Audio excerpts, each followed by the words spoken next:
Uh, Welcome back to the Dime Comic Bros podcast, simultaneously co-hosted by three of us, Spencer, Colin, and myself, Jacob.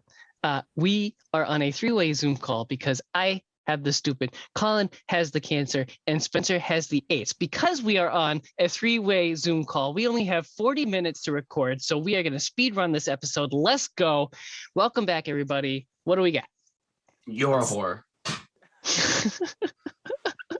It doesn't actually tap out at 40 minutes, but okay.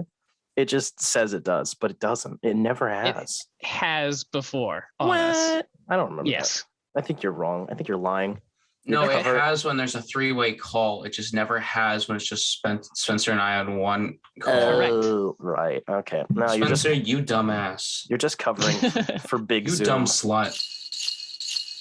Why buy a comic? You might get a surprise. And it's coming soon, so you all better be nice. Yeah, Colin's pissy because I stole the intro away from him. true. You're damn right I am. Also, this week I thought of, I was working on a new explanation for our show. I don't know if I can boil it down to be included on every episode or if we just have it on our website, but I was going to run through like Dime Comic Bros. So Dime because we're poor and cheap and we buy our stuff as cheap as we can because we're poor, and then comics, duh, and then bros, even though it sounds like we don't like each other and we yell at each other a lot, we are related, so we have to love each other. We don't like each other. Right, but we have to love each other. So No. It sounds like we don't like each other and we just yell at each other because we don't like each other and we yell at each other. we love each other, but we don't like each other. There's a difference. That's why we're brothers. But I like Spencer's butthole. Oh my gosh, stop. All right, what's our main topic today? I hate that main topic. I initiate a vote saying we don't cover that. Can I get a second? Ah, All right. So so our main topic. What's our real main topic? so we're discussing Batman White Knight Presents Harley Quinn, which was That's much better. Oh, thank God. I didn't reread it, but like I've read it recently. Yeah, that was like a couple of weeks ago. It may as well have been. Yeah. So it is written by Katana Collins and has a story by Collins and Sean Murphy, one of our dads. Is it Katana or It's Katana? dad and mommy. It's mom and dad. Mom and Col- dad told us a story. Down It's Colin. mom and dad. Stop. With art by Matteo Scalera. This came out, this year? Wait, the credits Yes. also 2020 included to Dave 20 Stewart. Who's that? I'm assuming that's the Your mom. colorist. Shut up. You shut up. I think you're right. He's It is the colorist. yeah. No, it came out in 2020 and 2021. It's a 6-issue mini series. It's like White Knight 2.5. So that means that the collected edition that we all have came out this year in 2021. mhm. Yes. Yes. So long story short, White Knight happened. Curse of the White Knight happened. Joker's dead. Batman's in jail and exposed. He's Harley Quinn's got babies.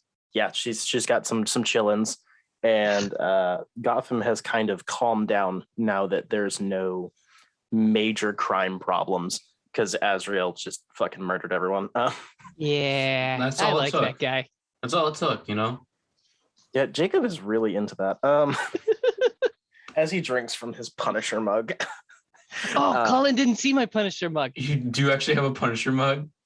Oh my fucking word. What is that monstrosity? It's cool because it's got the super long teeth. So it's the classic logo. So it's not cringe. That's not cringe. But Look at ye posting cringe. oh my gosh.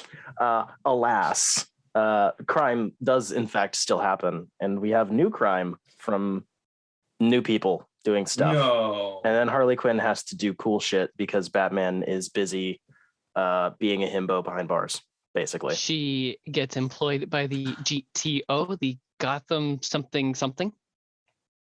He Still, is kind of a super- himbo in this universe. He's a little bit. I think He more really so. is. I think in this book in particular, because it's being taken from her perspective. I think it's intentional. But like when I think about like White Knight and Crystal White Knight, I look at him after you say that. Not in my brain, I look at all the things I remember. He kind of was a himbo. A little bit. Jeez. All right, so the villains turn out to be the producer and whoever the chick is working for him. Right? Starlet. Yeah. Starlet. Yes. Yes. Okay. And the Starlet gets caught in the end, spoilers, but the producer gets away. So I don't know if they intentionally left that open for another Harley Quinn book. I'm pretty confident that the producer is going to be like the big bad guy now. I think. Right. Or if Really? That's what I was getting at. If he's going to be in White Knight 3, or I think, or at where least it's in going. another one of the Presents books, because I know we're getting at least another one of these. I just don't know. We have no information on it. Oh, Another, it would like, definitely spin-off book. it would definitely be in the Presents. It wouldn't be in the regular White Knight. I don't see him as that guy being a Batman villain. Maybe and, I don't know. Like giving it like having a chance. No way. The Maybe thing they're gonna take Poison Ivy and make her a anti-hero like they've done with Harley Quinn. maybe. Have we seen Poison Ivy? Yes, Yes, she's in this this book. book. She's too busy boning Neo Joker, which I thought that was forgot about. I thought that was a really cool way to use that element from the comics, because it's trying to like, this universe likes to differentiate between like literally two eras of Harley Quinn, even though the newer one is the one that's with Poison Ivy. Like, that's kind of the thing. It's kind of cool. I don't know. I liked it. It makes it actually feel unique while still working with like the same elements. I think the thing about the historians would say they're just real good friends. Yes, Sappho and her very good roommate.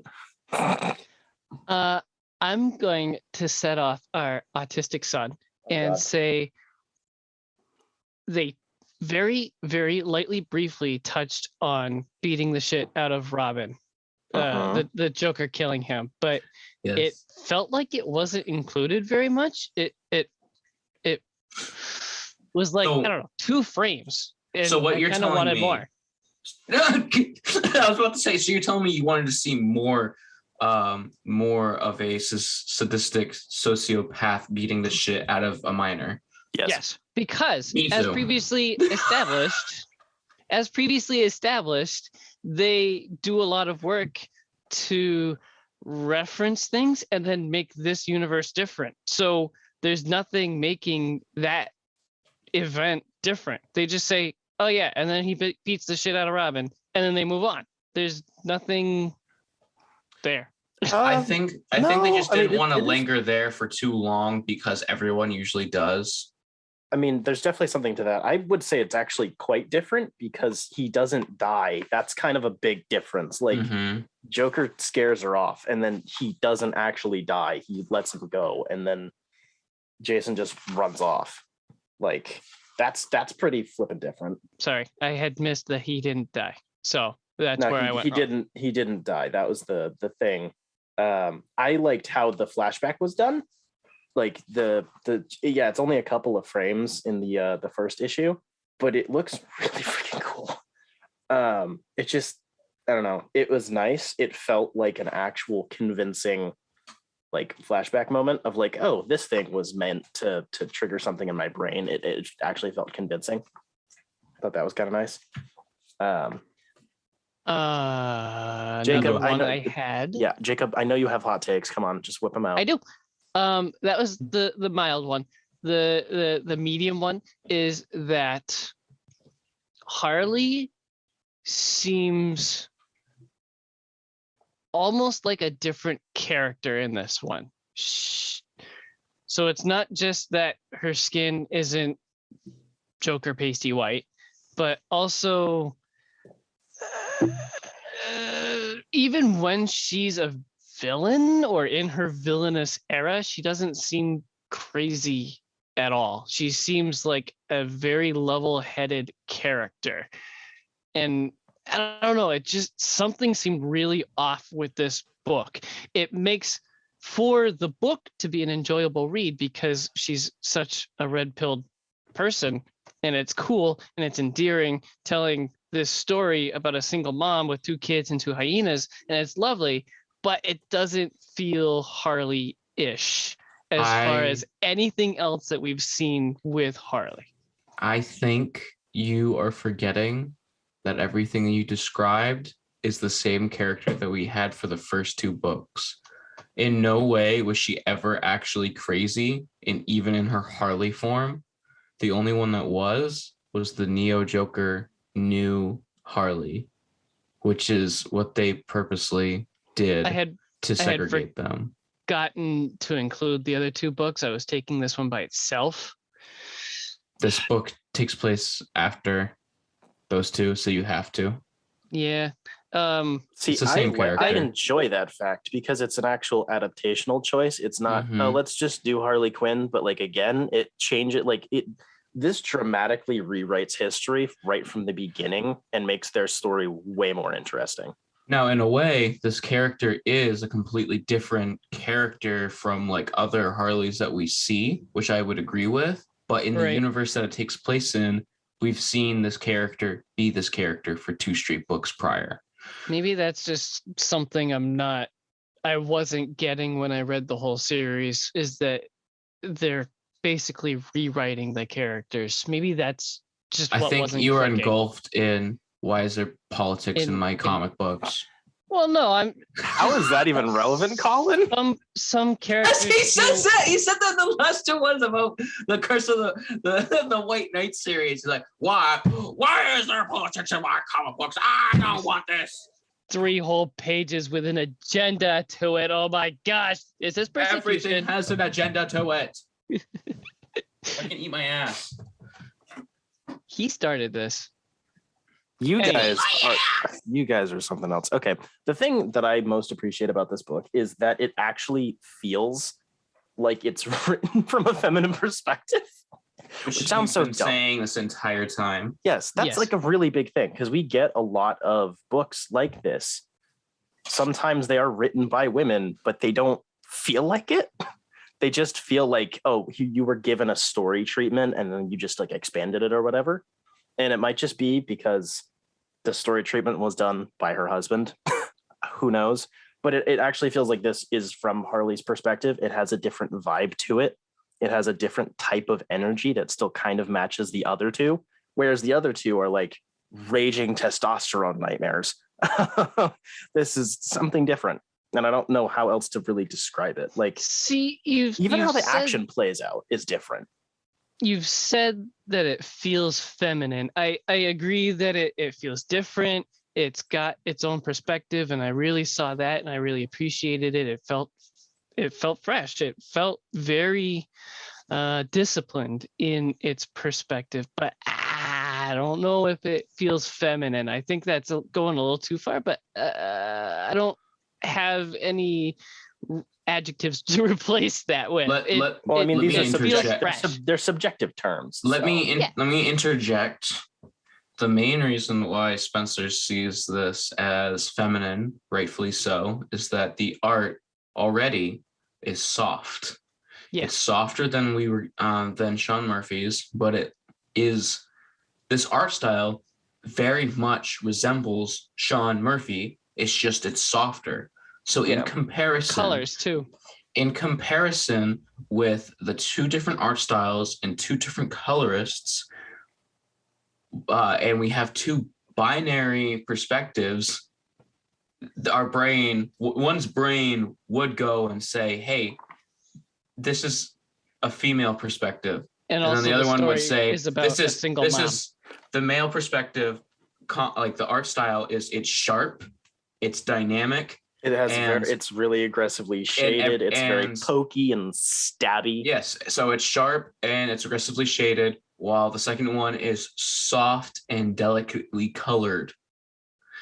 And that's probably why Spencer sees it as feminine. I mean, at I least can on the get behind that. visual end, on the story end, the focus is entirely different. It is literally about a woman's journey to discover balance in her life and It's how to like literally raise. about a woman fighting a woman to fight for her life as a woman, to Yeah, find herself as a woman. So of course it's gonna be feminine. Yeah, and it's Women. Yeah, exactly. Like Uba. down boy. Hey, Bonk. Give me another hot take. All right, spicy hot take. Fuck this book. I'll never reread it. They killed Lou in the end. I don't like it. Hyenas don't get to die. you you need that I'm only emotional. memeing. Ooh, there's a vein sticking out of Colin's head. I got him. There's always a vein sticking out of my head. Why do Oh, you we think I have bangs? We should cut it. I would like to. No, I'm only memeing. This book is really nice. It feels very different and unique. There, I don't know of anything that really looks like it because of all the things mentioned. The artwork and coloring is very soft. We don't often get a story in comic books about a single mom with 2 kids and 2 hyenas. Also true. So it feels very unique. It's short-lived in that it's only 6 issues, so it feels complete. It's a nice little book and a nice little read. It's quite lovely. It also just does a really unknown thing that most Batman books have or Batman adjacent books have a problem with, of just making Batman the focus again. It's like, look, it's a spin-off book about another character, and then at the end, Batman's the one doing all the fighting. Like this But what I one's love like about this this one, like Batman's like in the background, but like that's it. Batman's about to like be a part of it, about to do the action, and then the writer is just like, "No, get the fuck back here!" With Exactly. with It's literally like, calm down, no. let her do her thing. It was fine. an interesting choice It's that okay. it was Bullock that tells Batman to go back to jail and not Gordon. Like, that's a nice touch, to be honest. I Because really like it. Jim's liked- dead. It's because Jim's dead. Fudge! I don't remember this series. That's because you're dumb. He died in the last book, but I actually do love that. It's Bullock that's bringing him back, because anytime I see anyone doing an adaptation of Bullock and Batman, it's always like fucking they're at each other's neck for some reason, or like especially fan adaptations. But like in this universe, it's just like normal BTAS, where it's like, yeah, they had yeah. I was just gonna say that. Yeah. But like this universe, it's like, hey, our buddy died. You want to be kind of buddies right now? Yeah. I was gonna say that Bullock in the animated series is always like that skeevy guy that you just get bad vibes from, but you can't ever prove anything about him. Yeah. He's just like What? I don't never like get that. I don't like that guy. I But always then- get. I don't always trust get- Colin's choice in people. No. Because look, if you look at Bullock, and if you actually watch BTAS 10 times while playing Legos like I did, Oh, that's where I went wrong. then you would notice that Bullock is just one of those guys that can't be soft or can't be nice because it looks like a weakness. So he's got to be, macho man. So he looks dumb while he's doing it. But in reality, he will fucking take a bullet for anyone.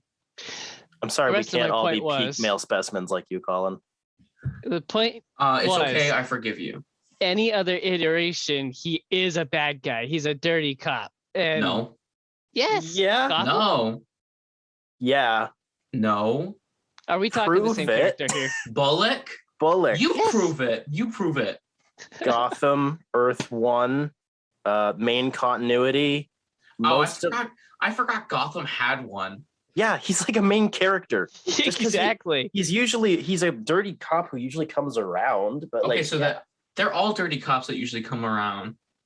But in BTAS, he's just a skeevy guy. He looks greasy, and it's just like, yeah, I don't really trust that guy. Earth- maybe Oh, Jacob Earth just One- doesn't. Maybe Jacob Earth just doesn't One, like. he's fat not people. a dirty cop. No, He he's Yeah, I don't just like- a piece of shit who gets everyone in trouble though, and then he turns I into don't a like- drunken in idiot. in Earth 1, he's an actor wanting to be a cop and then realizing I have to actually do shit to be a cop and to make it worthwhile. And he gets drunk real quick. And then Jim's like, get the fuck out of here, throws him out into the daytime. And then he's like, oh, fuck, I can't be a drunken idiot. And then that's it. No, and then he regresses for the next 2 books. That's all he does. No, is be a that's the drunken second ass. book. That's the second book. I think that was the beginning of the second. Whatever. Second He book. doesn't do anything. He's just like kind of a turd. Maybe No. Jacob just doesn't like fat people. I don't like greasy men. Sorry. Anything else with Harley Quinn?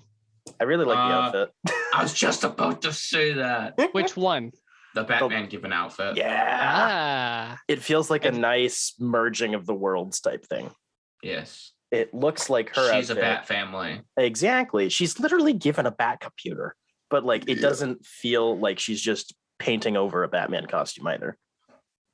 I love that because literally everyone's always painting over a Batman costume. And like even spoiler, it's like, so you look at the Bat family, everyone's got a bat symbol except for the ones that are birds. Burb. bird except fist. for the 3 that are birds, and That's everyone the else is master like, race. hey, my name's not Bat anything, but like I'm gonna have a bat symbol. Like Red Hood has a bat symbol, which is fine. Spoiler has a bat symbol, and then we have I don't know much about Cassandra. The only version I've ever actually seen her in a story is Young Justice, and now I refer to her as Orphan. I've only seen her in Badass. Deceased. I haven't read that. You should.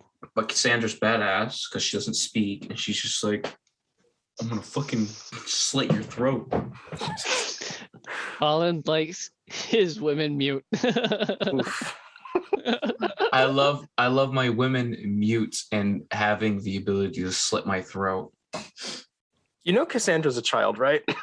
The fact that the last frame of the book shows Harley getting a new puppy does not make up for the fact that Lou died.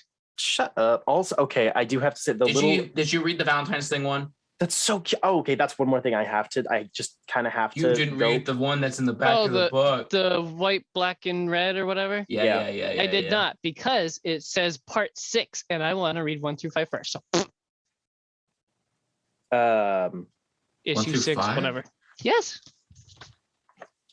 that it's just the cover because it's the 6th individual It's story. It's an anthology book. Yeah, Jacob. The last thing I have to say is I really appreciate this half shipping, half not shipping they're doing with Harley Quinn and Batman. Like you can't totally tell how much is what, but it doesn't feel weird or like forced or creepy. It's like, they've already known each other for ages. They already have a fairly strong connection anyways, but it doesn't feel, I don't know. Cause I think it seems forced. It just kind of feels like, yeah, this makes sense. You know, like, Oh, I see this. It's kind of like a Artemis and Will, like in Young Justice. Yeah, kind of, a little bit. It's kind of like there's something between us, but I don't think we should engage. Yeah, probably not. I think it's a little bit more one-sided in terms of stilting in the Harley direction, but like that's just because Bruce is an idiot. But I like that's true. I like how it balances this very like they have a surprisingly intimate relationship right from the get-go, like even before the costumes get whipped out. Yeah, it's not my fault. Harley Quinn Black, White, and Red has at least 17 issues, and the one in the book says chapter 6. And I didn't want to jump in halfway through, and I didn't do my research to see if it was an anthology or not. So I seem like a little I talked about silly this dummy dumb sir who didn't do his research like Spencer and I did. at least I woke up on time. Ooh. At least I scrubbed my butthole this morning. I did too. I don't Yeah. believe you. Pull down your pants and drop those drawers. Colin, shut up. I will initiate this inspection. All right, so Hawkeye episode 3. Yes. No. I think that's Come an on. excited. No, I think that's the excited face. I'm Never mind. excited that you guys are like, no. Colin, did you watch it?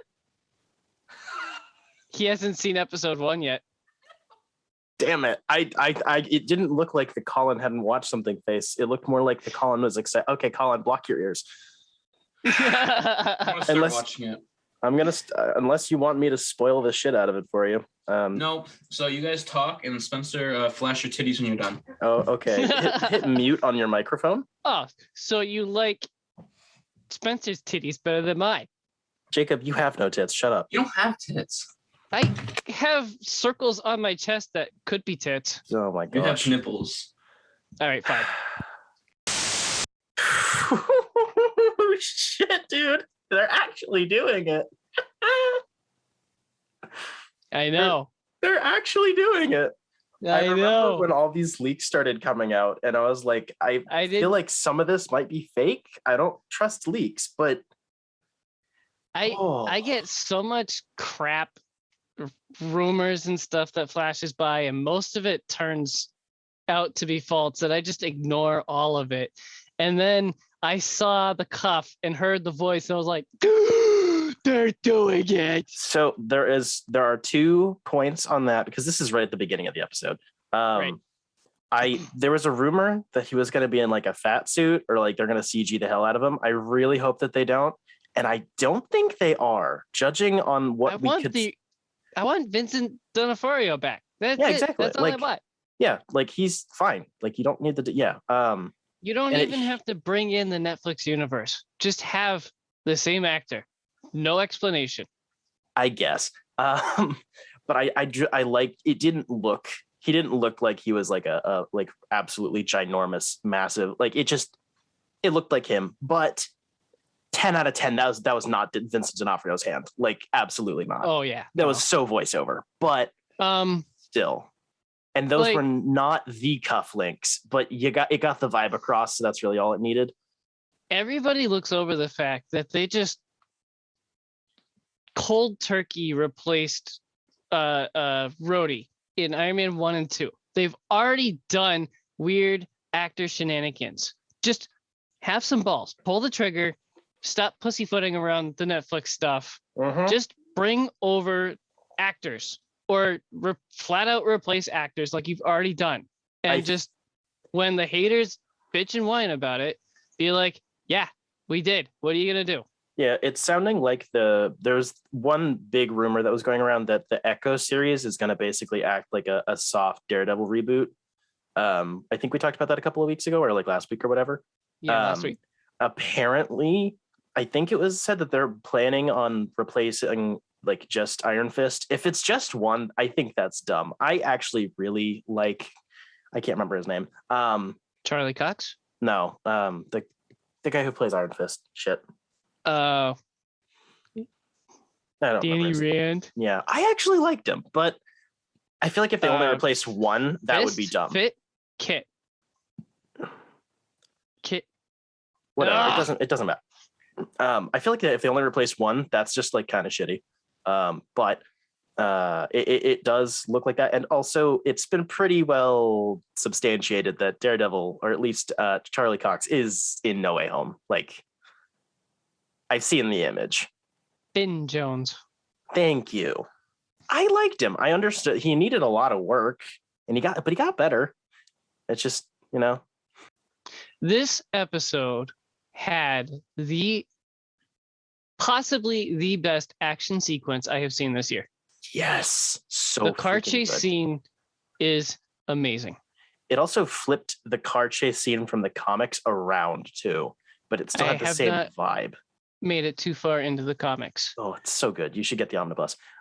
So I watched this with my dad, and he hates it when the camera goes in a circle. He always gets woozy or whatever, and I laugh at him because it's ridiculous. But I definitely noticed before he pointed it out that when they were doing the alleged one shot, the camera moved very slowly, so that even if you get any kind of motion sickness or whatever, like it kind of took care of you in this episode. And it also, I bet they also did it to help with the movie magic of it not really being a one shot. Probably. I really This sounds really bad because you know, I really like my action to be done well. I hate shitty action. It drives me crazy, especially in Right. Marvel stuff. Yep. I kind of forget when stuff is one shot half the time.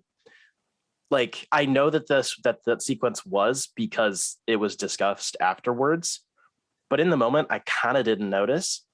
But it Really? just was like, I wasn't like, oh my gosh, look, they're doing a oneer. It's like everything does a oneer these days, and that's fine. It's a cool thing to work with, and you could pull off some cool stuff. I just thought it was a really, really well done sequence. It was I actually think I tense. noticed it because it started off with a bang and it was like, that was cool. And it just kept going. And it's like, they haven't cut it yet. Yeah, I don't know. It was just a really good action scene, and I really appreciated that the how well they used the trick arrows. Yep. But it still wasn't coming across as too silly. It still like worked, you know. And even I with think you mean hokey. It's like, Yeah. how can you store all those arrows with all those funny tips and know what you're pulling? Oh, I mean, that's the they magic still of made it. it a joke. Oh, but absolutely. It wasn't It's like this one's got a suction cup on it. What's that for? And then they end up using it. You know, like Right. it's even the giant arrow, like that landed for me, which is Right. weird because usually that's the stuff that like pisses me off. It's like, oh, okay, that's just dumb and Because- absurd. Ant-Man. Also true. I don't know. It was a good action scene, and more It's so, amazing. I actually think the first action scene in the warehouse was fucking awesome. I feel like the action in the first two episodes was like fine. It was Right. good, but there was Yeah, a it little was bit of passable. shakiness. But I think that one was really, really good. I think it's showing Mm. off how much experience the actors actually have with this stuff. Right. And I think it worked. It also probably was because Haley Steinfeld was tied up for most of it, to be fair. Because I feel like she's out of the three, she's going to be the most. Sir, your kink is showing. Shut up.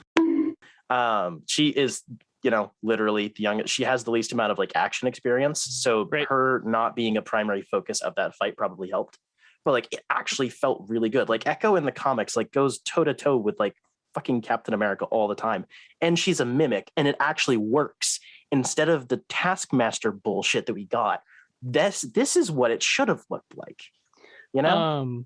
This episode really brought out the chemistry between Jeremy Renner and Haley Steinfeld too. Yeah. Like they were forced to work together a lot more, and like almost the whole episode is them talking, except for all the flashback stuff. But it's like, if you have one, you have the other in every scene in this episode, pretty much, and they work really, really well together. Yeah, no, just absolute, like, hands down. I really like Echo already. I liked the performance, and I liked the backstory that was given. Like, having child actors is always a little cringe, but I actually thought that was pretty solid. It was better than Kate Bishop's intro, to be fair. That one was a little rough, but like, I don't know. It was just really well done, like across the board. It didn't feel like they were trying to nail on anything in particular. It just, and then it kept moving, and we get to the way that they're able to do like dialogue comedy with Hawkeye not hearing is actually funny, instead of it Yes. being old man deaf. Like, it just it's funny because it shows how much their brains actually do think alike, and they're still getting to the same conclusions without communicating. But it's not like, look, they're like twins, or like some weird cringy shit. Right. It's just, it was really good. This show has finally gotten me to move on from sending "It is Wednesday, my dude" memes, because I'm so excited that it's Wednesday that I get to watch this show. Yes. It's so good. I don't know if it was just because I was like really tired or whatever, but honestly, that the scene where they had to work together to have the conversation with Clint's son on the phone was genuinely heart-wrenching. That like hurt to watch. I don't know why. There was nothing really particularly astounding about the filmmaking, or that the performances were just good, but like that hurt to like watch a lot. It was really good. You know, Protect your hearing, kids. Wear your earplugs. Don't You go don't to want to metal be like concerts. daddy. Yeah, exactly. It was really good at like, they're actually convincing the audience about Hawkeye trying to be a good dad, even though he's kind of not, instead of, because he's a lot older than comic Hawkeye. Because like, even the relationship between him and Kate in the comics is different because Clint's not that old. It's more Right. like a roommate type deal. you know, and so they're having to do a Instead of, lot of like, legwork. Daddy. Yeah, and they're doing a lot of legwork for him, and I really appreciate it. It could have very easily been weird and awkward between them, and it's not. It's really just I don't want to say wholesome, but it's like It is though. it's not cringe. No, it's not falling It's into red-pilled. the. It's not falling into the like ultra datification of stuff where it's like Right. those And get it's not like, ooh, they're especially- romantically interested in each other. No. Yeah, it like, you know, because I think video games do this a lot. Like, and the things that I love, but it's like, you know, you get your Last of Us, you get your God of War, like the generic thing to do when you have your gruff, aggressive middle-aged man. Give him like a 10-year-old daughter or like surrogate daughter. Boom, instant character stuff. Like Instant feels. exactly, and I love that stuff, but it can kind of feel a little cheap sometimes, and it's like using them as a device for his character growth, and that's kind of weird. And this one just feels like they're actually just different characters doing different things. Yeah. I do have to ask, do you think Frank? Yeah, Frank. Do you think that's going to be a red herring? Who the heck is Frank? The stepdad, whatever the fuck his name is. Ooh. I think it's No, going to be a red herring. Yeah. I think in the I don't know. I hadn't thought about it. He's sometimes good, sometimes bad guy. I don't remember what the hell his stupid cringe superhero name is, but like it feels like there's, I don't know. Clearly, Kingpin is going to be the actual bad guy of this. I'm just curious how that ties into the actual mystery going on, because we're halfway through. Kingpin is the red herring, and the stepdad's going to be the villain this time. And then you get the final reveal in the last 10 seconds of Kingpin, and it's like, whoop, season 2 or whatever. I would jump off a cliff. Colin is not back. He's probably shitting. Doggone it, Colin. All right, well then I'm going to start with my personal review. So that's right, I wrote my review this time for one of them. I read Immortal Hulk Volume 3 by Al Ewing, issues numbers 21 through 30. Issues 21 through 24 wraps up a story where an undercover group funded by the government, Shadow Base for you ultra nerds out there, off the books is hunting down the Hulk. The best part of the storyline is the Abomination, or the Abomination suit, where it really is a suit. A couple people wear it.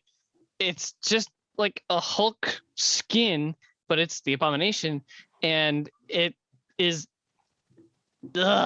it's really gross. It's really freaking gross. It gets into the body horror wicked on this. Did they one. like kill him and hollow him out or something?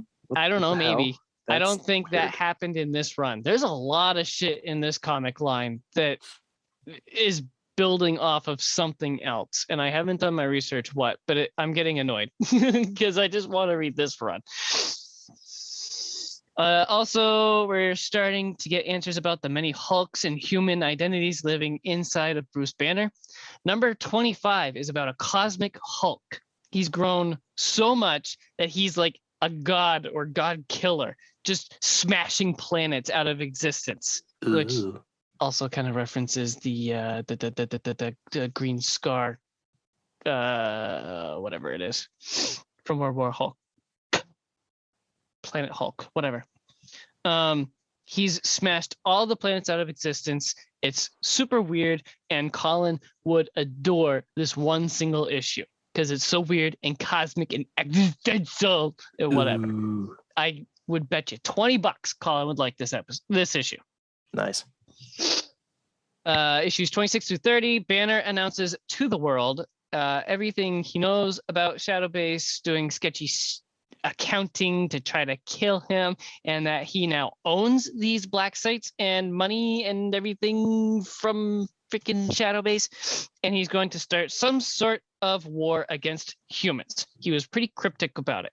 Amadeus Cho has coffee with him and is like, what are you talking about? He's trying to figure out what Banner's talking about. And then things get super political. So Bruce Banner is all pissed off about the 1% Illuminati that run the world and leave everything shitty so that they can live off the cream of the crop. And his little public announcement starts violent riots with people wearing green sweatshirts and purple pants and like, yeah, we're protesting. And it's kind of shown in a good sight that violent protests are cool.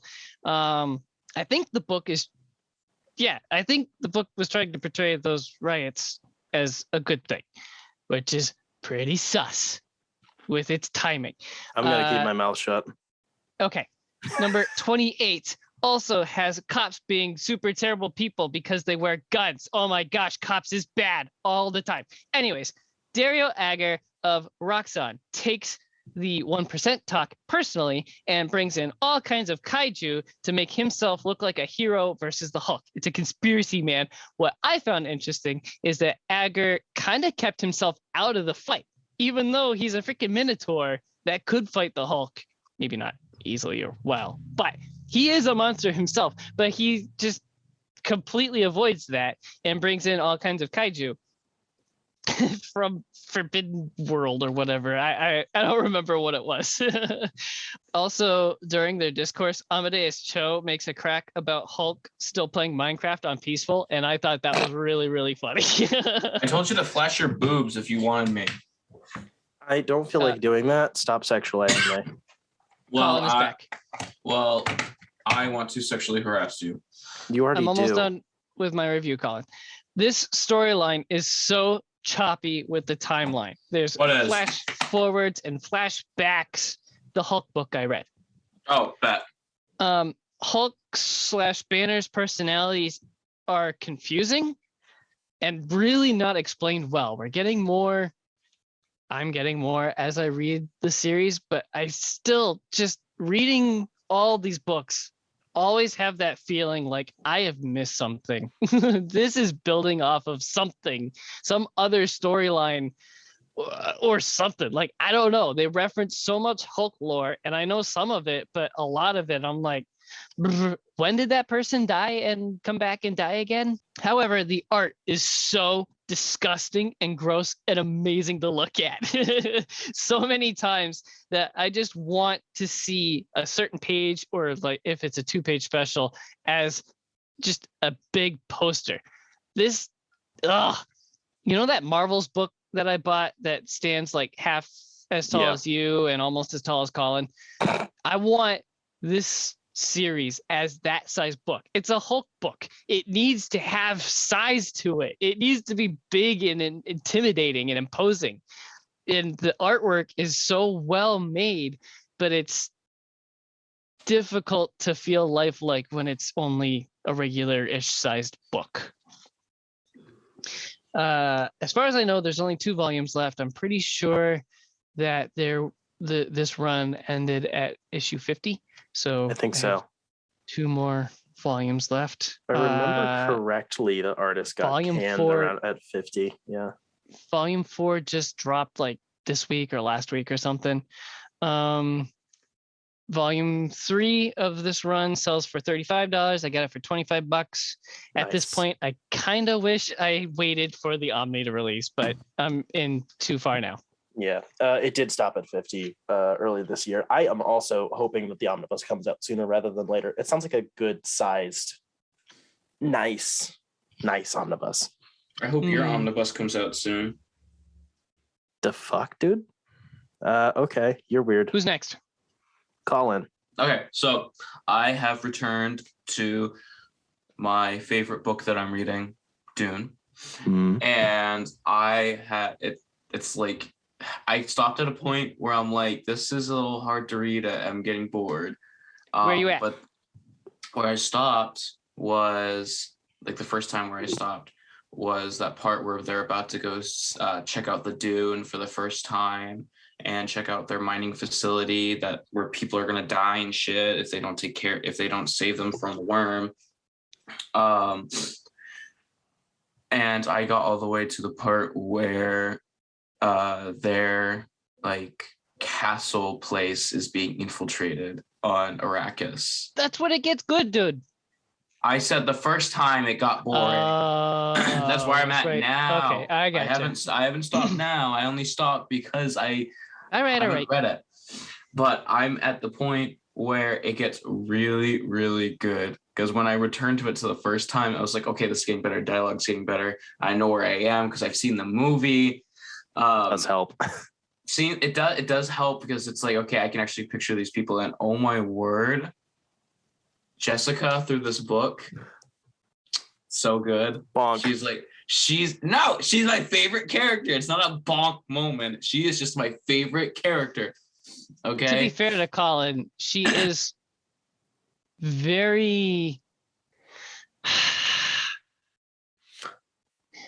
comely. She's a space wizard. Space Like, wizard mommy. Okay. Everybody in the book is thirsty for her. Yes. Yes. It's literally a plot point. I'm well aware of that. Colin still needs a bonk. Hey, That is sir. fair. Bonk. This book is fantastic. The action sequences are just so mwah. And people who've watched the movie, if they come and they come to the book and they start reading, it'll actually help them. Because a lot of people talk about how it's like difficult to read, but for me, it wasn't really at all. Just that part where they get to the sand dunes was like, I'm getting a little bored. And also it was fun seeing the differences between the book and the movie and things. I'm like, damn, I'm glad that they took that out of the, that they didn't add that to the movie, because this movie would have been cumbersome. There's just so much. Like Gurney, he like sings and he plays like this instrument all the time, constantly, but they only reference it once in the movie. Dune and Lord of the Rings have that in common, just randomly breaking out in song for no fucking reason. Mm-hmm. It's great.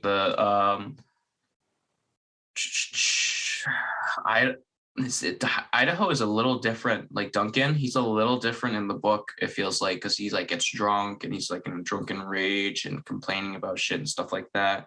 But Jessica, right on point. Also Leto, right on point. Those are my two favorite. Paul, I could give less of a shit about. I love his parents. His parents are fantastic. And this is not really a review. It's just more like a here's where I am in the book, and I'm just going to like spew it out for you because deal with it, you know. Book fantastic. Jessica's best character. Bonk. He's not wrong. Definitely not wrong. So I read a book I've actually been looking forward to for a while. I was trying to say it, but I was muted. You guys are in for a surprise with the rest of the series. Lots of surprises. I have not gotten to Messiah yet, so don't.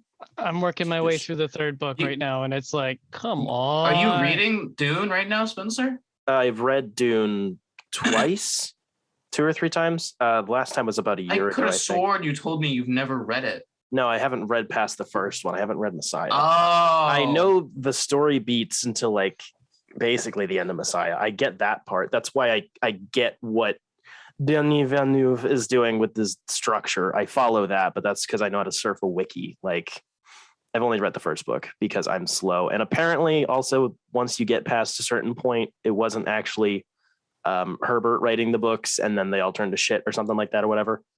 So it was his son with the prequels and sequels. Oh, okay. Allegedly. Right. What happened with Frank? The original, he died. I would assume he did a dead. Then you should not continue the story. The original 6 books are all written by Frank. To be fair, that did work with Tolkien's estate really well. His son and grandson were able to finish off his works really, really well. But anywho, I read Man Bat. It apparently got retitled Cries in the Night as like its book name. It's Man of Tomorrow. It was a 5-issue miniseries. It came out this year. It was delayed. It was supposed to come out last year. It was written by Dave Wilgosk and pencils by Sumit Kumar. Basically, I walked into this with no idea where this was taking place timeline wise. This actually takes place before after Metal, but before the 2018 Justice League Dark series. So when Justice League Dark 2018 started, Man-Bat is just Kirk Langstrom in a bat body, and that's what he's been since, like for years now, and that's not changing. So this is the story of how he got to that point. I had no idea about what was actually going on before, and I was like, ooh, Man-Bat book. I like villain books. Give it to me now. So it's weird, but anywho, basically, Kirk is doing shenanigans and being an addict as usual, taking his drugs and being like, haha, I can be a bat. And his wife is pissed and they fight and she leaves. I know, big surprise. Classic. Yeah, literally every single time. But Man-Bat's getting like really feral whenever he comes out. He's losing himself. Like his body is decaying and his mind is starting to fall apart as the Man-Bat persona takes over, blah, blah, blah. So temporarily Task Force X gets sent after him. They fail. Harley Quinn gives him a second chance and sets him free instead of taking him in for Waller, because she recognizes, because she's a psychiatrist, she recognizes that he's still like trying, like he's not totally given up, and she wants to give him another shot or whatever. That was kind of nice. It was fairly brief. Batman's in this book a bit in the beginning, but a lot more towards the end. It's just Man-Bat's trying to find a cure as usual. He's trying to find a cure for the deafness for his sister, and he's trying to fix his own problem. He reconnects with his sister, then they have another falling out. It's fairly repetitive. But at the end, it turns out the Scarecrow has had this plan this whole time to use basically like subliminal messaging through airwaves to do fear shit. And this is like silly bag on head, like Batman the Animated Series looking Scarecrow. It's pretty funny. Yeah, That's my weird. favorite. It's weird looking. And then they end up having a fight and whatever. And then apparently Kirk found a cure, or at least he thought it was, and it's Venom. So we get a freaking juiced up Man-Bat who's juicy dumper. Oh, he's very juicy. He gets juiced up. So it's like he's got fear toxin going on and mind control and whatever. And then Batman gets on Venom and they fight. It's weird and it's really fun. See, you sat on the and I thought that was going somewhere else. And they fart and shitted their pants. Yes. No, they fight and they fight and they fight. And you get some cool, really gross imagery sometimes. You're cool and gross imagery. Shut up. The pencils Sometimes. were really not. Oh, and so it ends basically with Man-Bat semi-sacrificing his like mind to let Kirk kind of actually finish something, because that's the problem, is Kirk never actually takes responsibility for anything he does. He finds ways to shift blame or whatever, and he needs to leave his wife. He needs to stop trying to be with her because he's going to continuously keep fucking it up and she can't deal with it, and he needs to actually respect that and willingly leave. So that's basically how it ends. He turns himself in. He's just Kirk Langstrom in a Man-Bat body now. He gets turned in, and at the end of the book, Wonder Woman's like, hey, I'm putting together a team. And then it smash cuts to the next book. On the whole, it wasn't what I was expecting. And it's not like amazing, to be fair, but solid pencil work. I wasn't a fan of the coloring. Some of it's really weird. I don't really know how to describe it. I was nice to have actual story progress. I'm really liking DC actually progressing their villains forward or backwards or killing them. That they're kind of doing. We love right now. death. Yeah. Yes. The dialogue was really solid. The action is cool, and the different like Man-Bat designs were nice. It was good. I'm not, if you want to, you read it. I wouldn't be like, go out of your way and find it and buy it, but like, it was cool. Man-Bat Beyond. No, dear Lord. Jacob. Hello. I think you have something you want to talk about. Yeah. So your mom.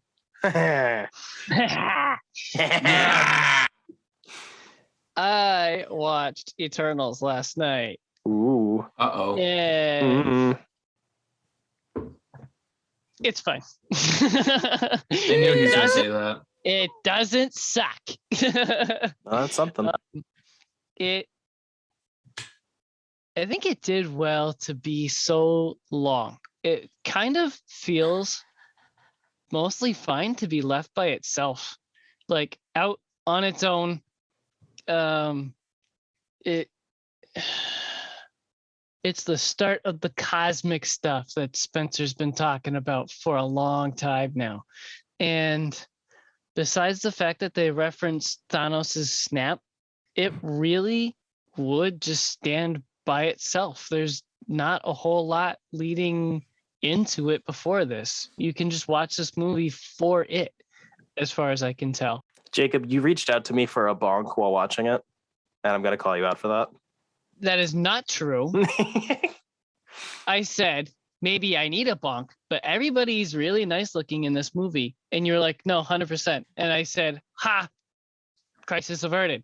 I disagree. What? Colin, shut up. disagree. Colin, shut up. Except for maybe one. Colin, you haven't was watched the movie really yet. Shut up. I've seen all of happy them. Ooh. that I didn't get bonked. But yeah, everybody looks really nice. Like, just not over-sexualized or whatever. Just like they have a really nice cast. As Spencer said, there was one person's humor that really did not land for me at all. It's And so I'm annoying. hoping we're talking about the same person. Mm-hmm. The dude with the finger guns, right? The Indian guy. He was fine, but his assistant was so annoying. Like, Oh, the director dude. yeah, because that actually it kept felt undercutting like- moments. It felt like he didn't need to be included at all. Yeah, he didn't really serve a purpose, like narratively. I Like would have you been already had happy the if main. they didn't give him a backstory. There are 10 Eternals. There's already a massive cast. You don't need another comic relief character. You already have one. And he's kind of a throwaway anyway. Just Yeah. leave him as a blank page. I really got nothing. Like, it's fine. It it kind of annoyed me that a bunch of the characters are literal Justice League ripoffs, and they even nod towards that with one of the characters. It's like, that's Superman. And it's like, that's what I've been saying for 2 hours now. But You can blame Jack Kirby for that one. right. Ugh. Man literally I don't ripped off know. his own work. Absolute Chad. It's fine. Definitely not going to go back to the theater and watch it again. I'm happy having seen it once. It could be the theater that I watched it in, but I had a really difficult time seeing a lot of the movie. It's really dark, as in unlit. There was some of that. I think some of What's that's up just with because a lot of it was natural lighting too. A lot of it was It like could on be. location stuff. But I Right. didn't have And too much that of a definitely problem with stood that. out. But yeah, like the first half of the movie, I was squinting because I couldn't see. I couldn't make out who was who. You can't make So out? that was kind of frustrating. No, I couldn't make out. I was on the love seat by myself. So I Aw. just Sorry, I wasn't there just- for you. I Aw. slept with myself, and it was good. Wow. But then monsters attacked, and I woke up for that, and I was happy.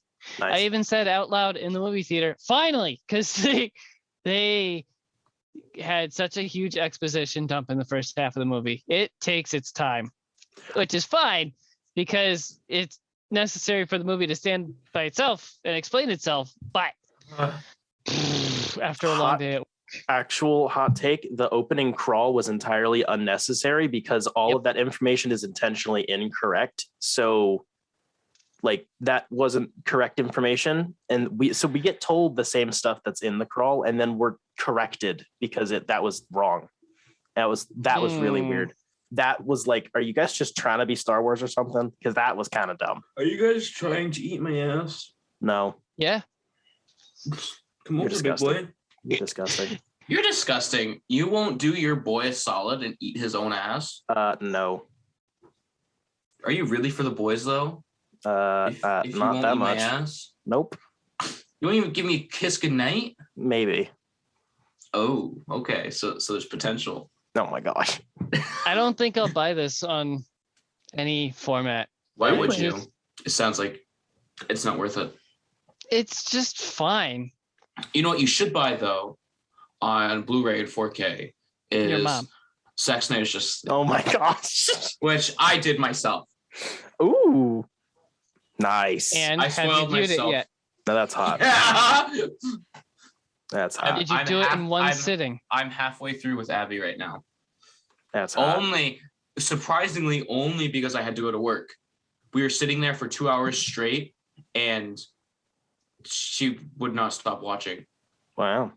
Like she's Interesting. actually, it's like how when I was showing her Star Wars, she was surprised that she actually enjoyed like that type of stuff because she's never been a nerd in that way. And then I showed her Man of Steel, where she's like, nah, which I understand because I'm like, it's okay. It's for the plot. It's for the story. And then we go to to BVS, and then Abby's like, "Oh, it's really good." And I'm like, "Just wait for Justice League. There's 4 hours of that shit." And she's like, "Oh, But did you watch it in the Justice is Gray version? not yet." Because you can't get that on disc. because my HBO Max is getting revoked Buy You've it been a yourself, bad bitch. boy. by Spencer. Yeah, I'm not your Dad. fucking dad. Dad's Wait, taking my wait. HBO Max away. Wait, it's not included in the 4K? No, it's not collection? released on anything. It is What? that one is Isn't that actually stupid? exclusive. Isn't that stupid? Dang. The I thought- cover is black and white. Like, Yeah, I know, come right? on. No, it's not. It's very, What you just very showed us. desaturated. There's color. It's just super desaturated. There's red, there's green, there's gray, there's Yellow. gray, there's gray, there's gray. It's a lot of gray. I love my movies looking like mud. Yo, Dune looks hella sick, and it was all brown. So shut That up. was not it was all tan and orange, buddy, and like yellow. Okay. I And wonder then what there's that some would look like, blacks. black and white. Ooh. Ugh. I want to see it. Yeah. That would look amazing. Probably. Yeah. I bet it would look very Lawrence of Arabia-ish. Ooh. Oh my true. word, every single CGI shot would look perfect then if that was in black and white. Yeah. Because black and white makes every CGI shot look good. True. Every single one. It's usually the color matching that is kind of the problem. So yeah. it's just the color matching All right. and size Spencer. sometimes. With the last Oh. topic. Hold on. Can I say one more thing before we move on? Fine. One We're more thing. watching Man of Steel, and Bizarro Doomsday came out, and Abby's like, he kind of looks like you. Oh. And she's like, his body type. It's his body type. Oh, You have the same that's body so type. good. I'm like, what do you mean? Bro, Doomsday has no ass. I know, and I got a fatty. I'm sorry. That's rough. That's So brutal. And I'm like, that just says that you think Doomsday's hot. And then she goes, your taste in men is awful. That's ma'am. bad. That's I'm sorry. What else did you do, Spencer? She's like, it's the Dorito shape in him. It's okay. So something way less exciting that I have very little to say about. I read the first 6 issues of Alien from Marvel. That's the new series that started this year. It's written by Philip Kennedy Johnson with art by Salvador LaRocca. I'm not a huge Alien guy. I love the first 2 movies because, duh, like Yep. I've Alien. only seen the first one. Alien And Prometheus. Is, oof. I got some mixed feelings on Prometheus and Alien. I Covenant. liked Prometheus a lot. It's I freaking But also, hate I was it. 13 when I watched it. it's a bit of a divisive movie, but anyways, the first one is amazing. Aliens is like king shit, but I'm not like really invested in this franchise. I'm not really into the whole. I feel like we got a new generation of Universal monsters, and that just turned into aliens and predators and so on, and like that's fine. I'm just not into that. Spencer, you might like Alien 3 because it's all space prophets. But that's pretty much it. Ooh. I have been love more so space looking into the really prophets. weird production of it, and that might make me more interested because the thing got like super fucked. And I have a Nice. thing for movies that got super fucked. Really? Yeah, You it's- like getting super you fucked. know that. Half the movies that are on my shelf are director's cuts. Hashtag bring back Ridley Scott cut of Alien 3. Oh god, no. Anyways, I only read these because Jacob shoved them down my throat. They're fine. That's not true. I said I need somebody to read You this shove because them I don't down your know. pee-pee hole. I don't know what to think about them. It's just fine, but I want to like it more. That's what I said. Yeah. Isn't it such a strange feeling that you want to like something more? Mm-hmm. Yeah. Basically, guy does it. It's just alien stuff. Like that's it. It's just intergalactic corporate espionage and biotechnology. Like it's fine. It's just I'm not really invested in any of the characters. Frankly, I hate the art. I don't like that type of art, and I really don't like this artist stuff. I never have. I always hate ragging on something like that, but I genuinely don't know how they gave like a headline book to art like this. I don't get it. The covers What did you think of the mommy alien thing? That I have. It's interesting to me because the stuff that I did like was some of the voiceover type, mildly prophetic dialogue stuff. I like that. She's basically like the board queen. Yeah. So on the one hand, I'm interested because I like the board queen. Also, it's just the board queen, but for aliens. It's like, ooh, she's like sexy and evil. Like, okay, it feels like you don't need an embodiment of the deepest black in the universe. Like that we can talk about it and look at it enough. We don't need a person to do that. It's kind of weird. The synth stuff was interesting. Honestly, that's some of the more interesting things in this entire universe is like humanity's relationship with synthetic humans. That's way more interesting than the actual fucking aliens half the time. That's really it. Like, it's just fine. I breezed through all 6 issues, which is the first arc, and that was like an hour, maybe. So what do you think about the first collected book only having the first 5 issues? That is weird because when you handed them to me, I was like, wait, this is kind of weird. And then I read it and I was like, it literally says the end of like the first chapter at the end of issue 6. So that's kind of weird. I don't know if that's like I'm not tripping. No, maybe they had like a production problem or whatever. I don't know. That's really weird. I'm never gonna read it again. That's really it. And I'm definitely not gonna read it again. Have you read any of the Dark Horse alien stuff? No. I don't give enough of a shit about Alien to do so. I care more about Predator and not by much. So I think I read the first issue of the Dark Horse stuff, and it's super 90s, and I was like, don't you love super 90s stuff though?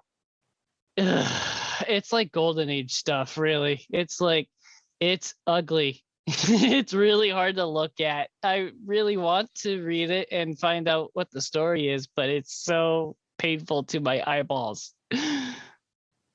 Not painful to your balls? No, my balls don't care what I read for comics. Well, actually, sometimes they do. I was gonna say, yeah, that demon in Hellboy 6 or whatever. Awooga. Yeah, that's about it for this show. Nice. Next week we'll be discussing the news. There's some stuff that I've been following, so we've actually got some interesting things for next week. All right, thank you to our patrons for funding this stupidity. Jeff Lawrence, Wesley Eaton, who might die of the AIDS. We don't know. That's why we're not at Colin's house right now. And Business Casual, who pays us a lot of money, and we appreciate it. You keep the lights on, you keep our bookshelves full so that we can fill your ear holes with noise. You keep socks on our feet so that we don't tickle each other.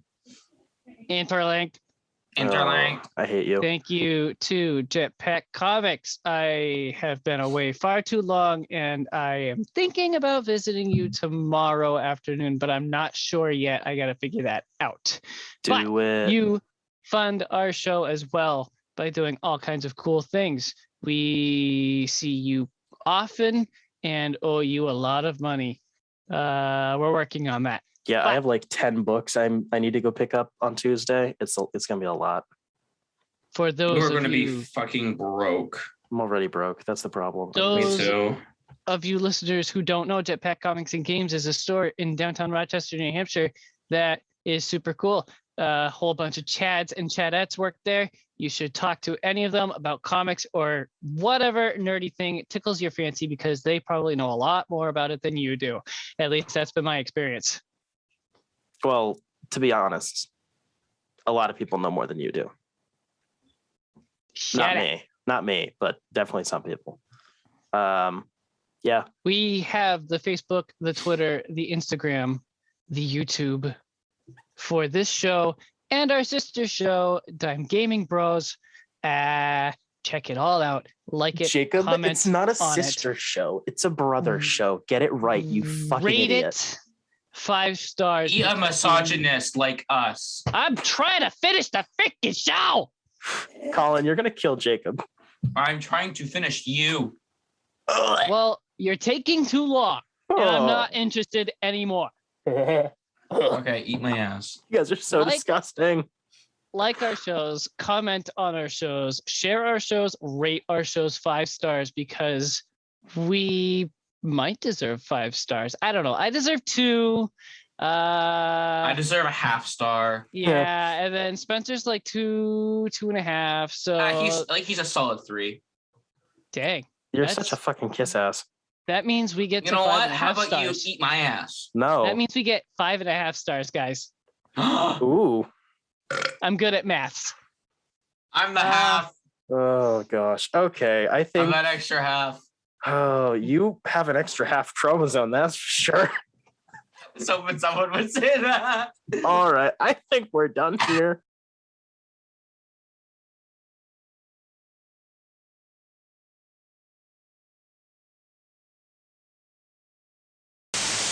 This week is edited by Spencer, so any typos that you find are his fault. Ah! Well, yes. Stop coughing on the microphone. Oh, It's his new sounder. No. Oh, look at him! Look at him get grossed up! I love it! I hate you so We- much. Ooh, recording in progress. Record these nuts. At this point, I don't even want to cover that piece of shit. Okay, cool. Goodbye. Bye. Okay, bye. Love you.